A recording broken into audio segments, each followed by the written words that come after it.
आमदीद। मेरा नाम एहसन है और मैं वस्ती पंजाब के एक गांव में रहता हूँ। मेरे घर में मेरे अलावा मेरे माँ बाप, एक बड़ा भाई, एक भाभी और दो बहनें रहती हैं। वालिद सरकारी मुलाजिम हैं और काश्तकारी भी करते हैं। वालदा घरेलू खातून हैं। भाई मोहसन लाहौर में प्राइवेट नौकरी करते हैं। उनकी उम्र 26 साल है। भाभी का नाम नबीला है और वो 23 साल की हैं। बड़ी बहन उज़मा भी भाभी की हम उम्र हैं। वो बीए कर चुकी हैं और एक प्राइवेट स्कूल में पढ़ाती हैं। इनकी मंगनी मेरे चचाजाद नवीस से हो चुकी है। मेरी उम्र 21 साल है और मैं करीबी शहर से कंप्यूटर में बीएससी कर रहा हूँ। छोटी बहन सोबिया एफएससी कर रही है और मेरे साथ मोटरसाइकिल पर शहर जाती है। मोहसन भाई महीने में एक बार घर आते हैं। उनकी शादी को 2 साल हो गए हैं। शादी के मौके पर वो तकरीबन 1.5 माह की छुट्टी लेकर आए थे। इसके बाद उन्हें नौकरी पर जाना पड़ा। ये तकरीबन 1 साल पहले की बात है। गर्मियों के दिन थे। हम दोपहर को सोए हुए थे कि मैं वॉशरूम जाने के लिए उठा। जब मोहसन भाई के कमरे के करीब से गुजरा तो देखा भाई मोहसन और भाभी नबीला के कमरे से अजीब सी दर्द की आवाजें आ रही थीं। मैं करीब जाकर खिड़की की एक साइड, जो कि टूटी हुई थी, वहां से अंदर देखने लगा तो एक हसीन मंजर मेरा मुंतजर था। अंदर देखा तो भाई और भाभी दोनों के कपड़े आधे उतरे हुए थे और वो एक दूसरे को शिद्दत से मोहब्बत कर रहे थे और नबीला भाभी मजे की शिद्दत से बहुत तड़प रही थी और मोहसन को दीवाना वार प्यार कर रही थी। मोहसन भाई और नबीला भाभी को प्यार करते देखकर मेरा बुरा हाल था। इसके बाद नबीला भाभी ने जल्दी से कपड़े पहने और बाहर का रुख किया।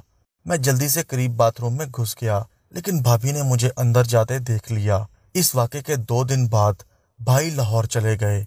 मेरा नबीला भाभी को देखने का अंदाज ही बदल गया। जब भी वो मेरे सामने आती, मेरे दिमाग में वो सारा सीन चलने लगता। शायद भाभी ने मुझ में इस तब्दीली को महसूस कर लिया था, लेकिन वो बोली कुछ नहीं। मेरा दिल करता था कि मैं भाभी को खूब प्यार करूं। इस वाक़े से तकरीबन 1 माह बाद की बात है कि एक दिन मैं, नबीला भाभी और सोबिया ने कुछ खरीदारी के लिए शहर जाना था। ज्यादा अफराद और खरीदारी के सामान की वजह से हमने पब्लिक ट्रांसपोर्ट से जाने का फैसला किया। शहर हमारे गांव से 15 किलोमीटर दूर था। हम हाईएस में बैठकर शहर पहुंच गए। सारा दिन खरीदारी में मसरूफ रहे। वापसी पर देर हो गई और हाईएस बंद हो गई। थोड़ी देर बाद एक बस आई जो कि खचाखच भरी हुई थी। हम भी मौके की मुनासबत से उसमें सवार हो गए। वहां सीट मिलना तो दूर की बात, खड़े होने की जगह ही नहीं मिल रही थी। मैं दूसरे लोगों को नबीला और सोबिया से दूर रखने के लिए उनके करीब हो गया।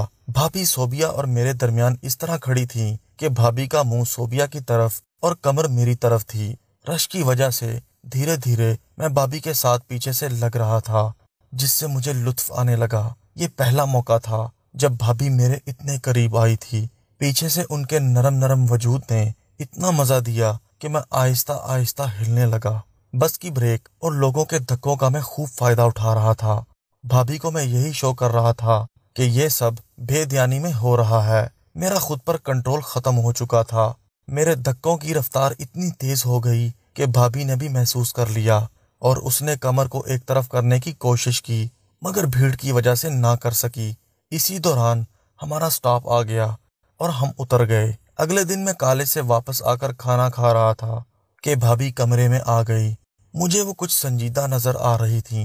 उन्होंने पूछा, ऐसन ये क्या हरकत थी? मैंने कहा, क्या भाभी, कल तुम बस में मेरे साथ क्या कर रहे थे? मैं भाभी के लहजे को देखकर डर गया और कहा, कुछ नहीं। तुम्हें जरा भी शर्म नहीं आई? मैंने कुछ नहीं किया, लोग धक्के दे रहे थे। मैं धक्के और जो तुम कर रहे थे उसमें फर्क समझती हूँ। सॉरी भाभी, मैंने कुछ भी जानबूझकर नहीं किया, तुमने बुरा किया। ये कहकर भाभी चली गई। इस वाक़े के बाद मैं भाभी के पास जाने से कतराता, क्योंकि मैं खौफजदा था कि कहीं भाभी किसी को बता ना दे। मैं ना सिर्फ ये कि उससे बोलता नहीं था, बल्कि उसके सामने भी नहीं जाता था। एक दिन मुझे उज़मा ने बुलाया और कहा कि घर में मेहमान आ रहे हैं, तुम जल्दी से मुझे सामान ला दो। मैं सामान लेकर आया तो पता चला कि चचा, चची, जोहरा और दूसरे लोग घर में मौजूद थे। इस वक्त भाभी ने मुझे अपने कमरे में बुलाया। उस वक्त उनके होंठों पर मानी खेज मुस्कान थी। उन्होंने पूछा कि तुम्हें पता है ये लोग क्यों आए हैं? میں نے کہا نہیں، تو اس نے مسکرا کر کہا یہ تمہاری منگنی کے لیے آئے ہیں۔ یہ سن کر میرا دل اچھلنے لگا۔ میں نے جذبات میں بھابھی کو زور کی جپھی ڈالی۔ بھابھی نے مسکراتے ہوئے مجھے خود سے دور کیا۔ میں بہت خوش تھا کہ اب عالیہ میری بیوی بنے گی۔ میں نے ہمیشہ عالیہ کے ہی خواب دیکھے تھے، لیکن اس دن جو ہوا وہ میرے خواب و خیال میں بھی نہ تھا۔ میں بہت خوش تھا کہ آج سے عالیہ میری ہے، مگر شام کو مجھے پتا چلا کہ میری منگنی سمیرہ سے کر دی گئی ہے۔ سمیرہ بھی خوبصورت تھی، مگر مجھے عالیہ پسند تھی۔ سمیرہ نے اس دن کے بعد ہمارے گھر آنا بند کر دیا تھا۔ میں نے عالیہ سے بات کرنے کی کوشش کی، مگر وہ مجھے ایک بہنوئی کی نظر سے دیکھتی تھی اور اس نے مجھ سے ہنسی مذاق شروع کر دیا جیسے وہ میری سالی ہو۔ میں نے بھی حالات سے سمجھوتا کرنا شروع کر دیا۔ منگنی سے 1 مہینے کے بعد کی بات ہے۔ بھابھی نے امی سے مائکے جانے کے لیے کہا تو امی نے مجھے کہا کہ میں اسے چھوڑ آؤں۔ ہم موٹر سائیکل پر روانہ ہوئے۔